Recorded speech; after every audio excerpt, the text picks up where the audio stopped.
Welcome back here, race fans. It is that time of year again, the trail to the Kentucky Derby. It begins in 2023, which means, of course, it is time once again for Pony Pundits here, powered by WagerTalk.com. And we have missed these guys despite, well, it's not going to last long, so we might as well bring them in here as the one and only Marco D'Angelo in the house. Sig back in the saddle again, as they like to say. And here we go again, gentlemen. It is off and running. We've got the, of course, the points races coming up. We got a few this week here, all on the trail, of course, to the Kentucky Derby here in just a couple of months. Hard to believe.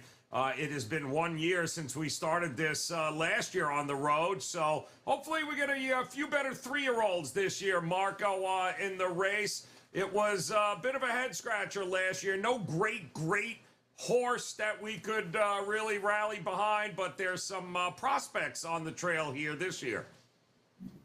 Yeah, Joe, in last year, that road to the Kentucky Derby, we dropped a couple future bets here on Pony Pundits, and we almost got that one home last year. So hoping that Sig or myself can find, a couple live horses to get a future bet as well as attack these weekly races. And it is the fun time of the year because you get to see all these horses. They just turned 3 at the first of the year. Compete, try, it's a growth process. See them, everybody's pointing for peaking that first Saturday in May. And let's see if we can get the horses on the right road, and it starts this week. Yeah, no, it does. I know, Sig, you've keeping your finger on the pulse of what's going on here. It's always a good time of year. I know you've got your daily racing reports ready to roll here, of course, on your page at WagerTalk.com. So talk to me, man. What have you been doing, and you looking forward to what we got going on this year? Yeah, Joe, it's been a long time since we rock and rolled. Last time we did this show was September for the Pennsylvania Derby, so time away from Marco was good for all of us, I'm sure. But looking forward to getting back here on the Derby Trail. This weekend's our first 20-point race on the road to the Kentucky Derby, the Lecomte Stakes, the fairgrounds. We basically plotted out the rest of the spring here. We're going to be all over between Gulfstream, Keeneland, fairgrounds, trying to think, Oaklawn. So we're going to have shows covering all over the Derby Trail here. We're looking forward to getting back at it. Yeah, no, it's a lot of racing, guys, and it begins now. And just a quick reminder, if you head over to WagerTalk.com, you heard me talk about Sig's daily racing reports available at his page at WagerTalk.com. And right now, you guys have the opportunity to hop on board with Marco, who is absolutely crushing it. And 14-3 run right now with all his plays in the last 6 days. So you can grab a 7-day all-access package with Marco, including all his selections at the track here this weekend. $69. Just use that coupon code Marco69. That is Marco69. We'll go ahead and give you an opportunity to get every play of Marco's now. He's crushing it on a 14-3 run.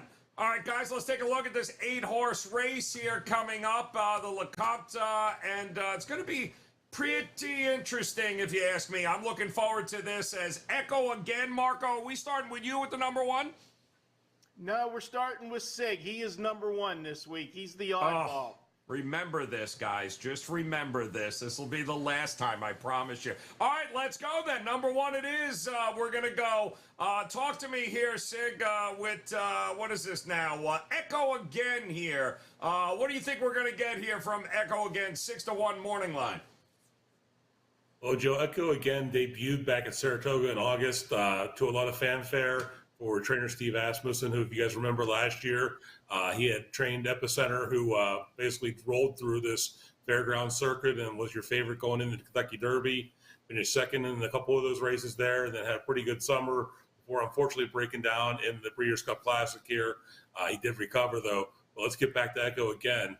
Echo again's a gun runner, out of gun runner. He's homebred for Winchell Thoroughbreds. Won that debut at Saratoga impressively by over 6 lengths back in August. They brought him back in the Iroquois at Churchill, which is the first points race towards the 2023 Kentucky Derby. basically the distance got a hold of him there. First time trying to go the route distance. He started out, he was on the early pace, drifted back there, and then they brought him back at Remington Park back in December for the Springboard Mile. Again, he had the lead at one point of the race, but tailed off. They got to work on his fitness here, but based on his pedigree, he should be able to handle this distance. I think Steve Asmus has dominated this fairground circuit, like I said last year, and this is probably the top 3-year-old in his barn right now. I think Echo, again, is sitting on a big effort here. I think he's a contender in this field, but he is going to be more fit than he was in his last few races. All right, good stuff there. Moving on to number 2 here. Dennington here, Marco, also an 8-1, nice number on the morning line. Are you a fan here of Dennington? I'm a fan of him in this race. I'm not a fan for him a long term as far as the Kentucky Derby Trail goes. And the reason for that is you've heard me talk about it when we get to the Kentucky Derby. Horses that have a lot of starts already tend to be what they are, and they don't get that big jump up that we're looking for. This horse raced 5 times as a 2-year-old. That's a high number for a 2-year-old, and it's already had a race this year, early January, and they're coming back with them here in this race. Now, if you look at the horse's speed figures, the horse has been pretty consistent until his last race. He did take a big jump, finished 3rd in that race, and it was the Smarty Jones $250,000 stake race. So I am impressed with the close the horse had in that one, but I'm actually going back to the race 2 back. And if you go back and watch the replay in that race, this horse was buried alive for almost the entire race, got out in deep stretch and made a big close, finished 5th, but only got beat a length and a half and was literally flying at the end of it. So I think this horse has a chance to hit the board at a number. 2 things, one is a positive and one is a negative. The horse gets lost at the beginning of the race, gets back of the pack. They're trying to change that this week with equipment change. Joe, you'll love it. Yep. First show of the year. We got blinkers on for the 2-horse Dennington. So they're trying to put him in the mix a little bit earlier. This will be the first time Corey Lannery has rode the horse. This guy is a good ground-saving jockey, knows how to hug the rail, find an opening, and get through. And I think that's what this horse needs. The negative to this one is Brian Hernandez has rode this horse every start but the last one. And it's a question mark of why he's not sticking with this one. That's my only concern, is he's opted for another horse in this race. So that's the negative on Dennington. Do I think he's going to win? No. Do I think he can hit this ticket 3rd or 4th? You'll find out at the end of the show, but I'll give you a hint. Yes. All right. I love that. All right. Number 3 here, Sig Bromley, and I believe Javier Castellano on board. Perfect record here now heading into the fairgrounds. Does that continue at 5-1? Well, Joe, I don't think that's going to continue here for a number of reasons. He's a mastery colt for trainer Paulo Lobo, who has 2 horses in this race here on Saturday. But I have a number of concerns about Bromley, even though he's entering here undefeated at 2-0 for his career. We always say look out for the first time a horse is doing anything for the first time. And there's a couple things that this horse is doing for the first time. It's going to be his first time attempting to go the route distance of more than a mile here. He broke his maiden at Churchill going 6.5 furlongs and followed that up with a 6 furlong victory over the Tapeta surface at Turfway. So that's 2 things already that he's doing differently. He's facing stakes competition again for the first time as well. So there's already 3 knocks on him there. He hasn't run as fast as others in this field here. I can't say that he's not going to get faster here. These horses are developing very quickly between this 2- and 3-year-old season. And I can't knock any connections as well who want to get their 3-year-olds into the starting gate at the Kentucky Derby here. But though this colt has yet to taste defeat, I think it's a very optimistic placement, and I'm avoiding him on Saturday. All right, pushing away there from Bromley. Moving on to number 4. Confidence game here, Marco. Looks like we've got a 6-1 morning line with this horse. What do you think here? Going to make the card for you? Yeah, this one here, Kent DeSormo is training this horse, and, 5 starts as a 2-year-old. Again, that's the old red flag. Already had 5 starts. And another red flag was, this horse only sold at the yearling sale for $25,000. The stud fee on this horse was $80,000. It's a candy ride. So this horse definitely wasn't a good-looking horse when he went through the sales ring. In 5 starts, raced the first 2 starts obviously were made in special weight races. Broke his maiden in a second start. Then took a shot in a $300,000 Grade III stake race. Finished 5th in that race. Wasn't really a factor. Got beat 10 lengths in that one. So I really don't have a lot of promise with this horse until his last race. This was a horse that raced game, was run out hard in the race, and really impressed me in the stretch. Now the problem, that was the first time Brian Hernandez was up on this horse. We just mentioned him on another horse, and the horse raced his best race of his career, his highest speed figure of his career, which would also be one of the highest speed figures in this field going to post. Yet Brian Hernandez opted not to ride this one. The regular jockey is back on. That might be a situation where James Graham just wasn't available last time out, and it's his horse and he got the mount back. But still, it's a concern that the horse had his best race with Hernandez, and Hernandez is not on him today. So I'm going to look elsewhere on this horse. Could he run on the bottom end of the ticket? Yes, but I think there's other horses that are more capable in this one. All right, well, then we'll move on to number 5 here, Sig.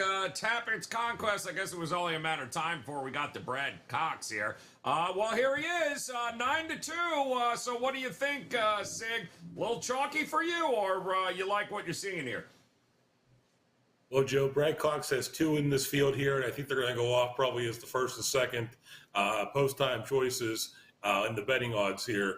This 5 here, Tappett's Conquest, though, he did take the public by surprise back in September at Saratoga. You don't see Brad Cox horses going off at 16-1 coming out on debut that often, but this horse came out at 16-1, ended up running second that day, gave him a very good effort. Followed that up, breaking his maiden in the Church Show in October, winning there by more than 3 lengths that day. So he's not going to take anybody by surprise on Saturday. He has been off, though, since that October effort with plenty of time to develop here. I'm not concerned about that because Brad Cox brings his horses back ready and fit when they're coming back off the layoff here. So that's nothing to be concerned about here. He's worked consistently since mid-December here at Fairgrounds over the surface that they're racing on Saturday. So he's going to be very familiar with the surface here. In an interesting turn, though, Cox cross-entered this horse in the 9th race here on Saturday as well, which is an allowance, which actually to me looks like it's a little bit tougher of a field than they're going to see there here in the Lecomte here. I don't expect him to run that race 9 here. I do expect to see him here going for the Derby points against his stablemate, Instant Coffee, we'll talk about a little bit later. But I think Tappett's Conquest has a shot here. I think he is a win contender in this field. All right, good stuff here. Let's move it on. Number 6 here. We got, look at that, Brian Hernandez on top of Itzos here. What do you think, Marco? We got a, what is that, a 10-1 morning line here. A little number going on there, but who knows? Is it going to make your card here? Yeah, this is the head-scratcher part of it. I don't understand. Brian Hernandez is one of the, top jocks in the country, and he's on of the 3 horses that we talked about that he's ridden. And he's never actually ridden this horse. This is not the horse that I would have picked if I had a choice. So I don't know if he really had a choice or not. But the fact that he's on, you got to give this horse a little bit of consideration. But he's going to have to make a major jump up. The horse only has 2 lifetime starts. That's not a problem at this time of the year. His first start, the horse looked absolutely lost. Had post 6, broke from the gate, got away 5th out of the gate, then rushed up, got the lead, took him around for a while, was second, then all of a sudden just spit the bit.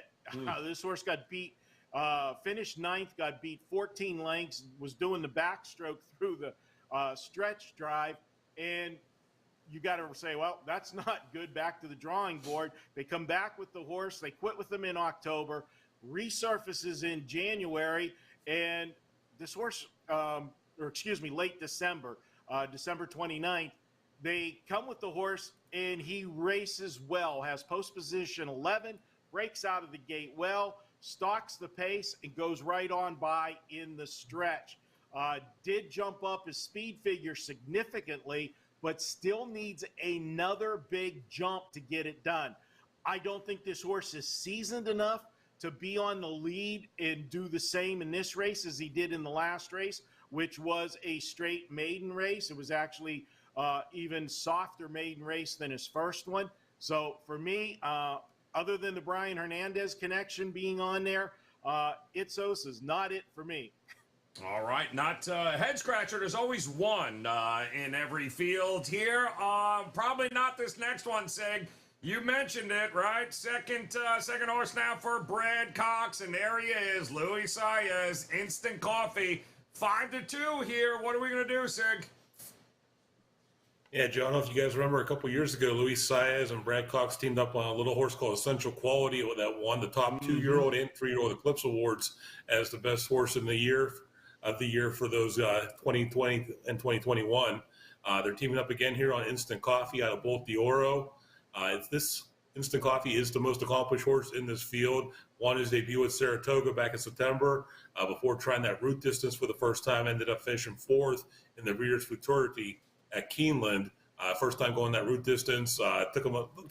He wasn't really, I don't think, ready to go that far yet, but they brought him back then at the Kentucky Jockey Club at Churchill in November. Won there going away.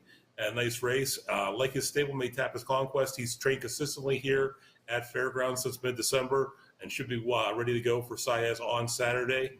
I expect this race to boil down to the 2 Cox trainees and possibly that Steve Asmussen that we talked about earlier. If he has him a little more fit here, Instant Coffee is definitely a win contender, probably my top pick in here. Well, it's funny you mentioned there two Cox to 2 Phils here, Marco. Number 8, we've got I believe 4-1 here on these 2 Phils. Another head scratcher for you, or a horse you considering? This is a horse, Joe, if he puts it together, could be a really nice horse. He's the most consistent horse in the field as far as speed ratings go. He doesn't have quite the top end number, but all of his races have been right there around the same number. And this is one of those horses that's got 5 starts as a 2-year-old. Not something that I'm a big fan of. He does own 3 wins, so he's the winningest horse in the field. But with him in those 5 starts, it's either win or nothing. And the reason being is, if you go back and watch some of this horse's replays, he's got a wicked brush. And when they unleash it, he goes by horses like he looks like they're standing still. The problem with that big brush is that he doesn't sustain it all of the time. And if you don't time that move correctly, you can get this horse hung out to dry, be caught wide in a turn, and then flatten out in the stretch. You don't, he doesn't carry it far enough when you make the move too early. And that's how he won the 3 races, and it's how he was nowhere to be found in the other 2. The last race was impressive. You go back and look at that race. It was a minor stake race, a grade 3, $200,000 race. He won for fun in that one. If he continues to move forward from that one, he's going to be a contender. You go back and watch the Breeders' Futurity. Granted, that was a grade 1, a much tougher race. He did that same move, and it didn't carry him to the lead, and then he backed through the field. So this is a horse that I had trouble where I wanted to place him on this ticket. Like I talked about the 2 horse earlier in the race, it's a horse that I think could be a major factor in this one. I'm not a big fan of him moving forward, though, for the Derby, unless they get that move figured out and he can sustain it for the full distance. And the problem with him, too, the last 2 starts, his first 3 races were all shorter distances, 6 furlongs. He did stretch out the last 2. One was good, one was bad, but the last one was very good. So let's see if he builds on it. Could be on the bottom of the ticket. All right, see, so some options here in this 8-horse Grade 3 at the fairgrounds here on the trail to the Kentucky Derby. But of course, the moment of truth now. Which one of these horses is going to make their card for this race? And Sig, we'll start with you. And just a reminder, guys, Sig's daily racing reports are available. Hop on board there. Visit him over at WagerTalk.com. Visit his page and sign up for those daily racing reports each and every race day. Delivered straight to you there by 9 a.m. Eastern Time. All sorts of great stuff coming up at the track here. Make sure you're a part of it with Sig here. Head over to WagerTalk.com and hop on board with those daily racing reports. So, Sig, talk to us. What is your card going to look like here for this race?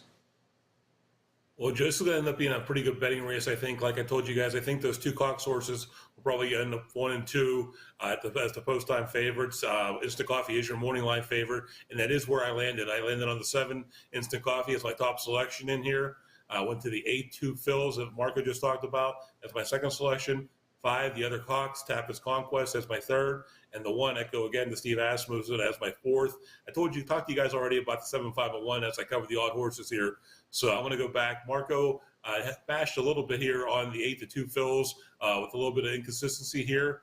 But that hard-spun colt, before running 5th at Churchill, breaking his maiden in the following month, it broke at Churchill Downs. He was very impressive at Canterbury in a big win in a stakes race here. That Breeders' Futurity was a very tough race that day. The Fletcher horse Forte won that day. And then this trainer here, Larry Ravelli, is one that he's one of those sneaky good trainers that you don't see in all the races. He's not a Fletcher, he's not a Baffer, he's not a Brad Cox. But if you see Larry Ravelli's name as a trainer for a horse, I take a second look here because he does surprise sometimes, and he gets good efforts out of his horses here. The time off for 2 fills, who's been off since October, shouldn't be a concern as he brings them back fit. 39% winners and 66% in the money with his trainees off the 2 to 6 months here. So I did use him in the second spot here. He is going to need to improve on that last effort to compete with these Cox horses, but I do like him. For me on Saturday, it's 7, 8, 5, and 1, guys. Boom. Take a look. 7, 8, 5, 1 for Sigs here at the Lecomte here, this Grade 3 race. And Marco, we're going to get to your picks here. As a quick reminder as well, Marco now on a 14-3 run.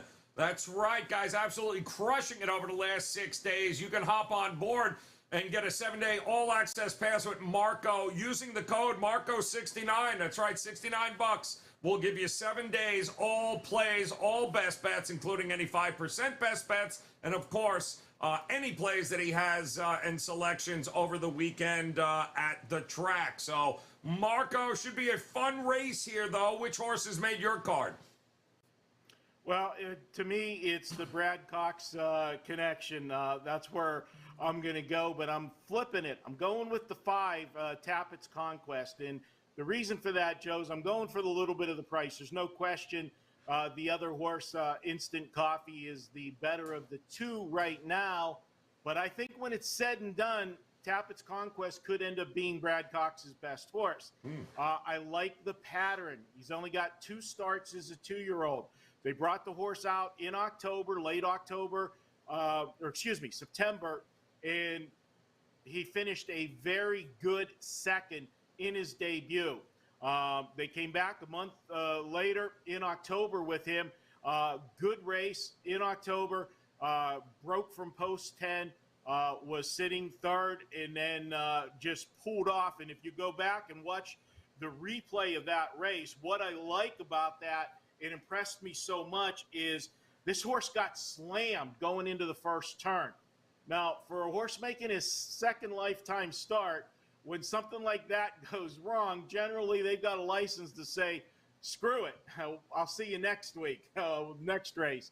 But he was able to regain his posture, stalked the outside the entire race, and then when asked to go, found another gear. To me, Brad Cox saw that in those 2 races. He saw enough of this horse that he said, you know what, we're going to put him away for the 2-year-old season, bring him back healthy and ready for the campaign for the 3-year-old trail.